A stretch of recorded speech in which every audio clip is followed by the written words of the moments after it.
मित्रांनो नमस्कार. माझ्या मारुती माळी या युट्यूब चॅनलमध्ये स्वागत आहे. इंस्टाग्रामच्या माध्यमातून तुम्ही गेली 3-4 महिने मला फॉलो करतच आहात आणि वेगवेगळ्या विषयावर बिझनेस आणि मोटिवेशन ह्या पद्धतीनं सगळ्या तरुणांना प्रेरित करण्याचं काम मी करतोय. महाराष्ट्रामध्ये घराघरात उद्योजक घडावेत यासाठी आमचं ब्रह्मा उद्योग समूहाचं काम चालू आहे.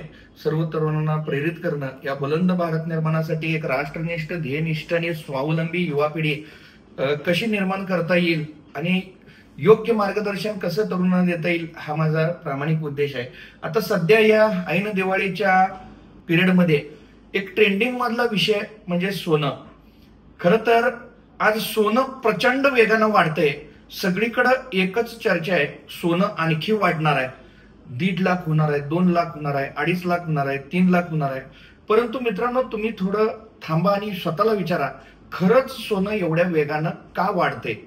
यामध्ये केवळ मागणी आणि पुरवठा आहे काय काय अदृश्य शक्ती मार्केटला आपल्या मर्जीने चालवायला लागल्यात?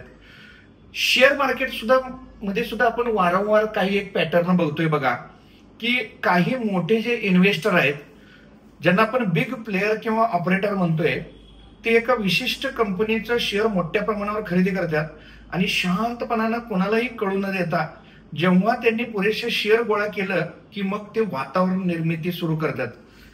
सोशल मीडियातनं, न्यूज चॅनलच्या माध्यमातनं, अनेक वेगवेगळे इन्व्हेस्टर जे टिप्स देतात त्याच्या माध्यमातनं, युट्यूब व्हिडिओच्या माध्यमातून सगळीकडे त्या शेअर्सची चर्चा सुरू होत्या, प्रशंसा सुरू होत्या. त्या कंपनीबाबत चांगलं पॉझिटिव्ह बोललं जातंय.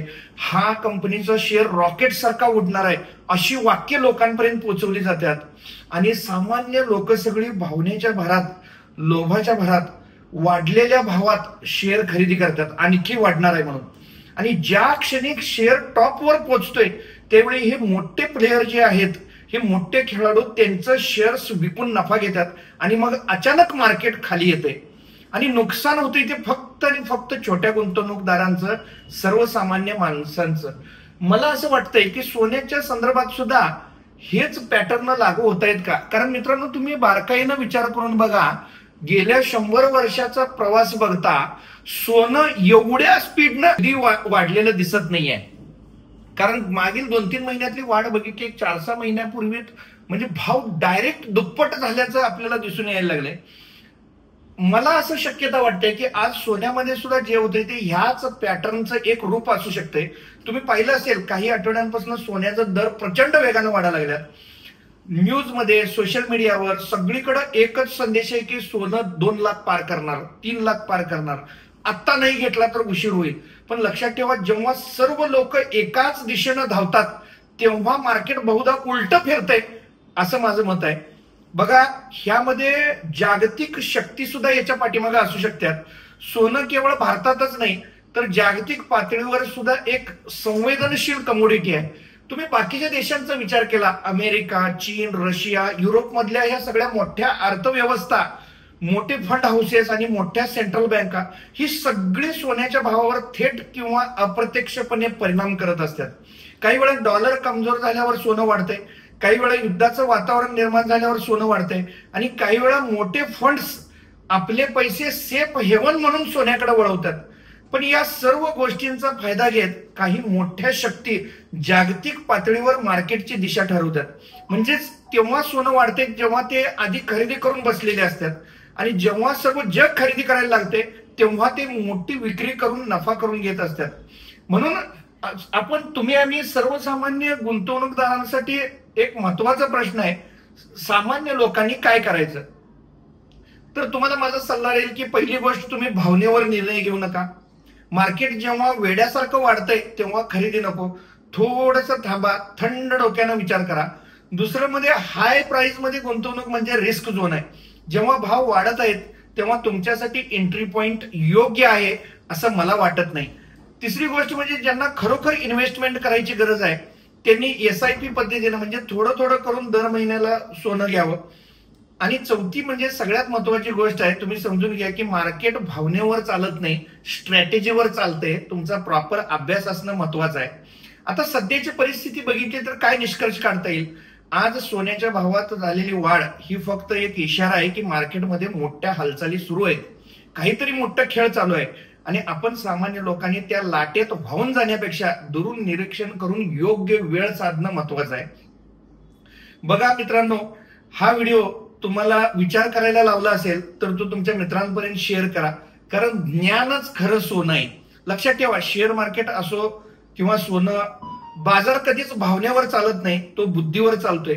चला आपण बुद्धीने खेळूया आणि सजग गुंतवणूकदार बनूया. सोन्याचं खरं मूल्य समजून घ्या, कारण प्रत्येक चमकणारी गोष्ट सोनं नसत्या, हे निश्चित लक्षात घ्या. आणि तुम्ही तुमची गुंतवणूक करत असताना योग्य ठिकाणी योग्य वेळी प्रॉपर आर्थिक ज्ञान घेऊनच मग गुंतवणूक करा.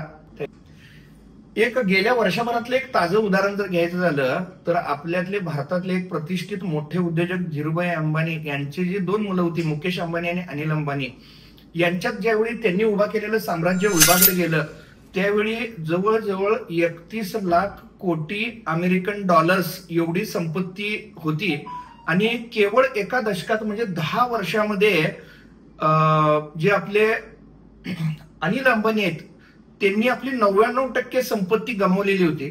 म्हणजे 58 कोटी प्रति दिवस एवढ्या गतीनं 123 महिन्यांमध्ये त्यांनी, म्हणजे जवळजवळ असं आपण आपल्या मराठी भाषेत म्हणू शकतो की लाखाचं 12,000 केलं.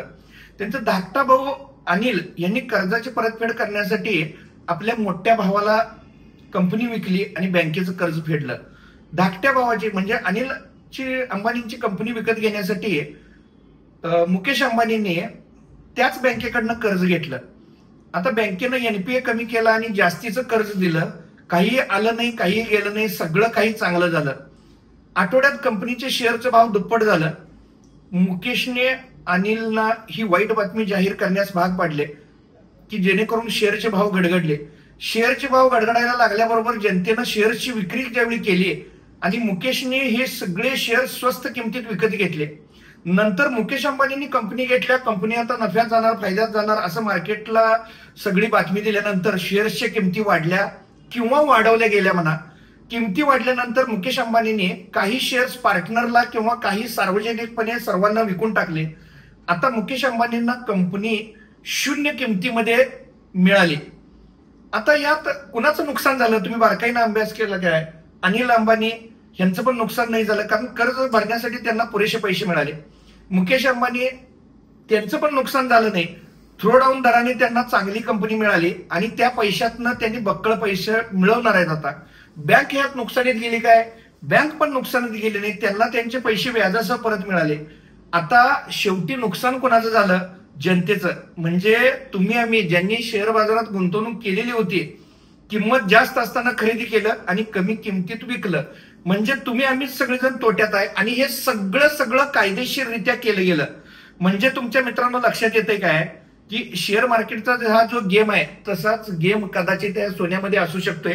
कारण सोनं तुम्ही याच्या पाठीमागे विचार करा, एवढ्या गतीनं कधीही वाढलेलं नाही. त्यामुळे थोडं गुंतवणूक करताना सावध व्हा.